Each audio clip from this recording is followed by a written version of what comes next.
Welcome to Spring LIB. Hi everyone, so what we're going to be doing here is looking at a 2-pound block that is released from point A, and it will slide down the surface, and it is attached to a spring which is attached to the ground. So the spring constant is 2 pounds per feet, and what we're asked to do is find the unstretched length of the spring so that the block doesn't leave the surface until theta, as described here, is equal to 60 degrees. So we know that the weight of the block is 2 pounds, the spring force or spring constant is 2 pounds per foot, we know that rho is 2 feet, and we know that the theta that we want the block to leave the surface is 60 degrees. What we're going to be doing here in order to solve this problem, to find this unstretched length, L, is we're going to be using our concepts of free body diagrams, normal and tangential accelerations and motion and net forces. And we're also going to be doing some kinematics as well with non-constant acceleration. So, as I said before, the first thing we're going to do is draw a free body diagram of this block. So we're going to assume that this block is no longer at the center and now is at some angle theta.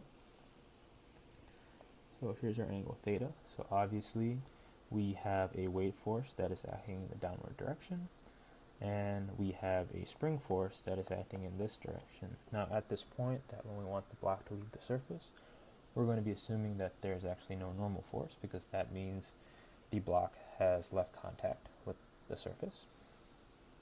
So what we can do now is we can also define our directions of tangential normal acceleration. So towards the center will be our direction of positive normal acceleration, and about the edge of the surface will be our direction of positive tangential acceleration. So by using Newton's second law and summing up our forces in the normal direction, we can see that in our normal direction we have a net force, and that's going to be m times an, and this is in fact equal to Fs plus the weight cos theta, the component of the weight force that's in the normal direction. So we can say that's W cos theta. And then when we sum up our forces in the tangential direction, we can see that the net force in T of m times At is just the component of the weight force in the tangential direction, so that'll be W sine theta. Now what we can see from just this expression here is that we know the weight, and we also know the mass, but since we know the weight, this gives us a tangential acceleration equal to 32.2 sine theta. Next, what we can do is we can rewrite our equation for normal acceleration and normal force in terms of v squared over r, which will help us solve for velocity. And what we can do is we can take this equation that we have here and say that this is equal to Fs plus W cos theta, which is equal to m v squared over rho. And a lot of these quantities we already know. Next, what we can do is we can use our knowledge of kinematics and say that v dv is equal to at ds. We can integrate this from 0 to v, and we can integrate this from 0 to theta by saying that this is going to be equal to 1/2 v squared, and this will be the integral from 0 to theta of tangential acceleration, which is 32.2 sine theta, and d theta, or ds, which is going to be the differential arc length, which is going to be rho times d theta, so that's going to be 2 times d theta.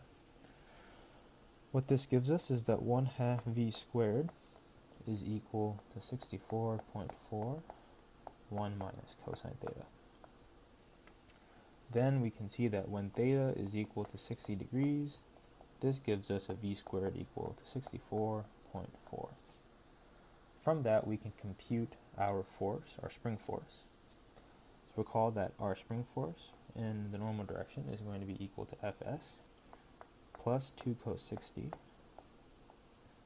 which is equal to m v squared over rho. Now solving for Fs, Fs is simply going to be equal to 1 pound.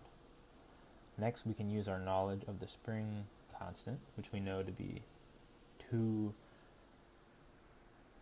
pound per foot. And using Hooke's law, we can say that Fs is equal to Ks.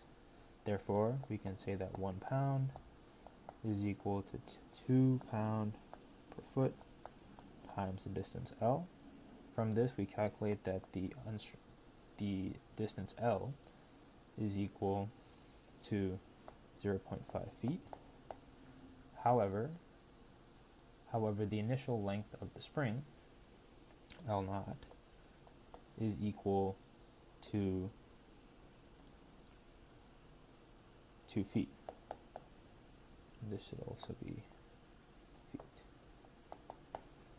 Therefore, the actual unstretched length is going to be equal to L naught minus L, which is equal to 1.5